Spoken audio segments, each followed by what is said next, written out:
তেসরা অক্টোবর থেকে শুরু হয়েছে শারদীয়া নবরাত্রির পবিত্র উৎসব।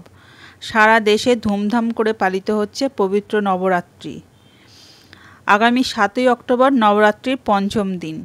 নবরাত্রির পঞ্চম দিনে স্কন্দমাতার পূজা করা হয়। ভগবান শিব ও মাতা পার্বতীর পুত্র কার্তিকেয় স্কন্দ নামেও পরিচিত। ভগবান স্কন্দকে মা পার্বতী প্রশিক্ষিত করেছিলেন, তাই দেবী দুর্গার পঞ্চম রূপকে স্কন্দমাতা বলা হয়। স্কন্দমাতার গল্প।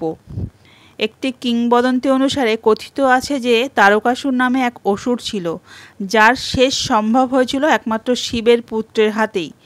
মা পার্বতী তখন তার পুত্র স্কন্দকে অর্থাৎ কার্তিকেয়কে যুদ্ধের প্রশিক্ষণ দিতে স্কন্দমাতার রূপ ধারণ করেন। ভগবান কার্তিকেয় স্কন্দমাতার কাছ থেকে যুদ্ধের প্রশিক্ষণ নিয়ে তারকাসুরকে বধ করেন। স্কন্দমাতা হলেন হিমালয়ের কন্যা পার্বতী। তিনি মহেশ্বরী এবং গৌরী নামেও পরিচিত।